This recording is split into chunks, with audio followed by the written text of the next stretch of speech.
یہ چیزیں بھی تو ہم ازمپشن کر سکتے ہیں نا صحیح. کہ اس کے نتیجے میں کون سی طوفان آنے والا ہے.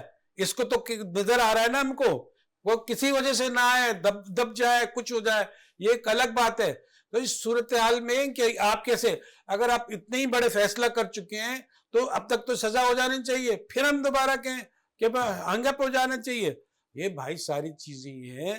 اب اس کی صورتحال ہے کہ اس کو سفسٹیکیٹڈلی کوئی ایسا راستہ نکال کے ان کو بھی بیٹھائیں, اور پھر ایک جو ہے نا مذاکرات ہوں, اور ایک ایسا راستہ نکالا جائے کہ یہ 47 فارم کا مسئلہ کہیں نرم پڑے, یا اس کا کوئی وے آؤٹ نکلے, اور کچھ ان کو مزید جگہ ملے, اور یہ توازن قائم ہو, ہمارے ادارے چلنے لگے, اور اس کے اندر جو کھچاؤ تناؤ ہے وہ کم ہو. یہ ملک کی, مملکت کی سلامتی, اس کی بقا, اس کی بہتر صورتحال کے بہت ضروری ہے. اگر ایسا نہیں کہا تو نہ جانے یہ کہاں جو ہے چیز پیدا ہوگی. آپ کا تجزیہ دے دیں, اندر کی خبر دے, جو معلومات آپ کے پاس, یہ مذاکرات ہو رہے ہیں یا نہیں ہو رہے؟ دیکھیں اس کی وجہ ہے, اس کی دیکھیں ایک پیرامیٹرز ہوتے ہیں. جو ایک تجزیہ نگار جو ہے وہ اس طرح کی خبریں نہیں دیا کرتا, وہ ایک الگ شعبہ ہے. تجزیہ نگاریں جو چیزیں موجود ہیں, جو پیرامیٹرز نظر آ رہے ہیں, اس کی بنیاد پہ یہ بہت ضروری تھا, اور یہ ہو بھی رہا ہے. اس کے نتیجے میں فضل الرحمان بھی جو ہے لچک دکھا رہے ہیں, صحیح ہے, دوسری پاورز بھی لچک دکھا رہی ہیں. مذاکرات کس کے ساتھ ہو رہے ہیں, یہ دوسرا سوال ہے. حکومت کے ساتھ ہو رہے ہیں, اداروں کے ساتھ ہو رے ہیں, طاقتور شخصیات کے ساتھ ہو رہے ہیں, کس کے ساتھ ہو رہے ہیں؟ دیکھیں حکومت بھی ایک ادارہ ہے, اسٹیبلشمنٹ بھی ایک ادارہ ہے جس سے ان لوگوں کو شکایتیں اور یہ جو چیزیں کر رہے ہیں, اور عدالت بھی ایک ادارہ ہے. تحریک انصاف کیٹیگوریکلی کہہ چکی ہے کہ ہم حکومت کے ساتھ مذاکرات نہیں کریں گے, اگر طاقتور حلقوں کے ساتھ ہوتے ہیں تو وہ قابل قبول ہے. اب مسئلہ ہے گھوم پھر کے جب دونوں قوتیں بیٹھیں گی, کوئی راستہ نکلے گا تو دوسری قوت بھی تو ریئیکٹ کرے گی نا. صحیح ہے, پھر اس کو بھی تو لایا جائے گا کسی نہ کسی روپ میں, کہ فیبریکیٹ کر کے کچھ نہ کچھ, وہ بھی آئیں گے. اس کے بغیر تو کام ہی نہیں ہے نا. صحیح ہے, ان کے پاس تو اقتدار ہے. وہ تو سر وہ اقتدار آپ کو پتا ہے کہ کتنا تھن ہے, کیونکہ آج ارے تھین ہے, آج کی حقیقت یہی ہے, وہ اقتدار میں. صحیح ہے, اب وہ حکومت کر رہے ہیں, وہ پر وہ اقتدار اتنا تھن ہے. میں آپ کو مثال دیتا ہوں.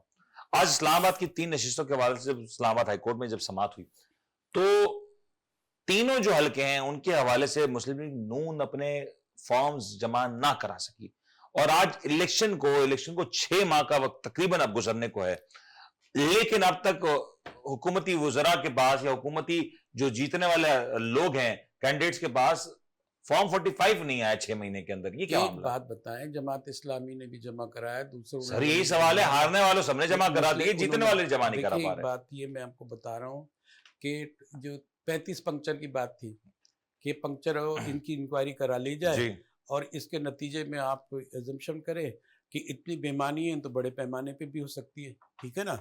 اب یہ بڑا نیرو ایک ہے کہ یہ 3 نشستیں ہیں, اس کو کھول دیتے ہیں, جو چیزیں ہوتی ہیں تو الگ ہیں, باقی اور الگ ہیں, باقی کتنی ساری نشستوں پہ فارم 45 کا مسئلہ پڑا ہوا ہے. مثال بتاتے ہیں نا, تالا چابی اتنی سی چیز ہوتی ہے, اس کے نتیجے میں جب وہ کھلتا ہے, چابی اپنا رول ادا کرتی ہے تو پورا کے پورا جو ہے وہ کھل جاتا ہے, سامنے آ جاتی ہے چیزیں. تو اسٹارٹ میں ایسا ہی ہوتا ہے کہ انہوں نے کھولا, چیزیں دیکھی اندر سے, یہ پھر اس کو ایڈریس کیا.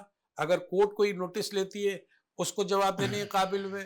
سب سے بڑا تو یہ بتانا ہے کہ یہ اقتدار میں مقتدر جو حلقے ہیں وہ اس بات پہ تیار ہیں کہ کہیں نہ کہیں بہت بڑی غلطی اگر ہوئی ہے تو اس کو ریکٹیفائی کیا جائے, اس کو درست کیا جائے, تو تبھی حالات سدھر سکتے. مجھے وہ ہمارے وہ کیئر ٹیکر پرائم منسٹر انوار اللہ کاکڑ صاحب یاد آ گئے. وہ جب آپ کو یاد ہے کہ ایک گندم کا اسکینڈل ہوا تھا اور ان کے حوالے سے ایک انکوائری رپورٹ بنانے کی بات ہوئی تھی, تو انہوں نے فوراً سے کہا تھا فارم 47 کی حقیقت والی جو بات ہو یاد آ گیا. دیکھیں مسئلہ یہ ہے کہ دکھتی رگ ہوتی ہے نا, دکھتی رگ, وہ ہم سمجھتے ہیں کہ دکھتی رگ جو ہے ہمارے دبانے سے ہوئی, دکھتی رگیں پہلے ہی ہوتی ہیں, اور جس کو بھی معلوم ہوتی ہے وہ دباتا ہے تو آدمی چیخ پڑتا ہے. صحیح. تو یہ دکھتی رگیں جس پر ہر ایک کو جو بھی, لیکن ابھی ذرا جو صورتحال بنے, ایک جانب میں اپیرنٹلی میں کہتا ہوں مذاکرات ہو رہے, ٹھیک ہے, ہو رہے, جس کے ساتھ بھی ہو رہے ہیں, چلے کہہ رہے ہیں, مان لیتے ہیں ہم, تک اتنی مانتے ہیں یہ بھی مان لیتے ہیں.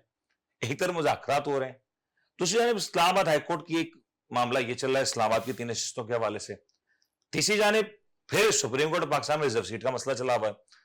میں ذرا ایک اگر تصویر کشی کروں تو کوئی غیر آئینی تو نہیں لیکن ایک آئینی طریقے سے پھر یہ بات نون لیگ کے دوستوں کو بری لگے گی کہ اگر یہ معاملہ ریزالو ہو جاتا ہے, ریزرو سیٹ کا معاملہ تحریک انصاف سنی اتحاد کونسل کے پاس ریزرو سیٹ چلی جاتی ہیں, جو اب تک کی سماعت کے اندر جو کمنٹس دیے گئے اس کو دیکھتے ہیں, جو اگر میں کہوں اگر یہ ہو جاتا ہے مفروضے کے طور پہ, کیونکہ میٹر سب جوڈس ہے, یہ ہو جائے اور دوسری جانب تحریک انصاف چند نشستیں اس طریقے سے نکالنے میں کامیاب ہو جائے فارم 45 کی بیسس کے اوپر, دیکھیں عدالت تحریک انصاف کو حکومت بنانے میں زیادہ کوئی دشواری تو پیش نہیں آئے گی. پھر دیکھیں عدالت کا کام ہے انصاف کرنا, ہاں ٹھیک ہے.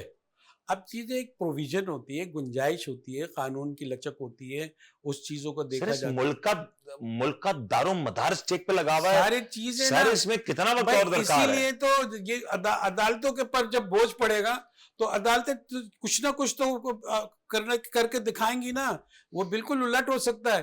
اس لیے یہ جو مصالحت کی, مفاہمت کی, بات چیت کی, ڈائیلاگ کی جو سیاست کی جا رہی ہے, اندر ہی اندر کوشش کی جا رہی ہے, چلو ہم اس کو مفروضہ کہتے تھے, لیکن جو کچھ ہو رہا ہے یہ کس بنیاد پہ ہو رہا ہے کہ ہر ادارے پہ بوجھ پڑا ہوا ہے, ہر ادارے پہ, اس مملکت کے ہر ستون پہ بوجھ ہے اور بڑا بھاری بوجھ ہے. اس کو سب کو یہ کرنا, یعنی کہ جنگی صاحب یہ جو اگر میں سمرائز کروں, آنے والے دنوں میں 10 تاریخ کو یہی اسلام آباد کی نشستوں کے حوالے سے فائنل طریقے سے ایک فائنل تنبیہ کر دی گئی کہ آپ فارم جمع کرا دیں. ریزرو سیٹس کے حوالے سے بھی تقریباً سماعت اپنے اختتامی مراحل کی طرف بڑھ رہی ہے.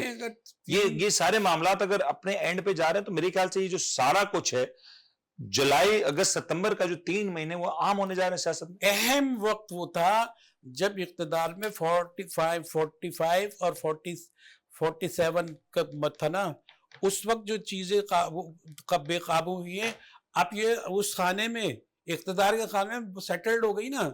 اب چیزوں کو ادھیڑ بنی کر سکتے ہیں کہ جو پہلے بنا پھر ادھیڑا, بنا پڑودارا. اسی طرح ہو بھی گیا تو میرے خیال سے نون لیگ کو تو بینیفٹ ہی ہوگا بینیفٹ پولیٹیکلی. مسلم لیگ کو تو بظاہر جو جس طریقے سے آنا تھا وہ آنا ہی تھا نا. وہ جتنے بھی عرصے رہ رہی ہے اور وہ اقتدار رہ کے ہٹ جائیں گے تو پھر معصومیت کا ووٹ ہوگا. پنجاب بھی ان کا جو ہے, پورا پاکستان بھی ان کا, تو وہ کئی چیزیں ان کے پاس ہیں. ٹھیک ہو گیا جہانگیر صاحب, آپ اسٹوڈیو سے تشریف لائے, آپ کا بہت بہت شکریہ.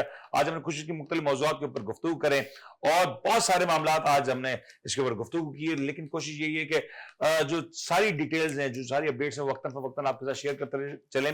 ایک عام مسئلہ جو سارے معاملات سے سب سے اوپر ہے وہ ایک عام آدمی کی زندگی کا ہے.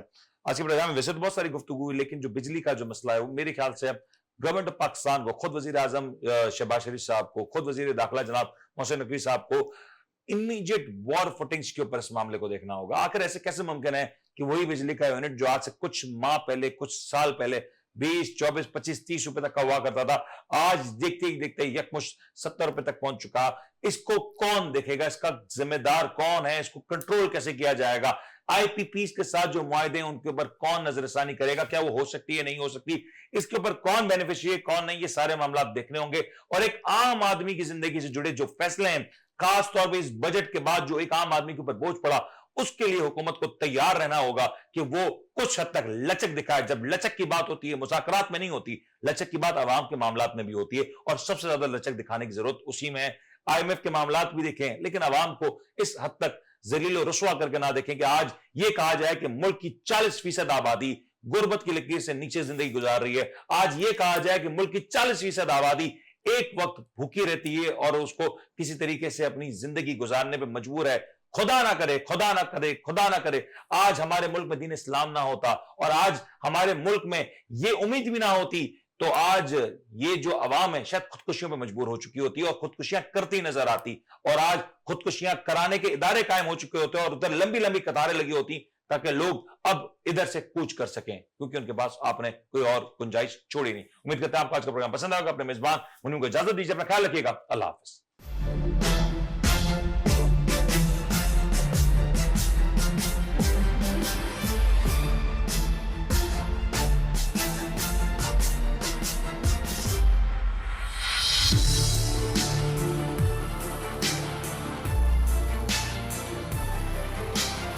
آپ دیکھ رہے ہیں the daily show with Munir neon.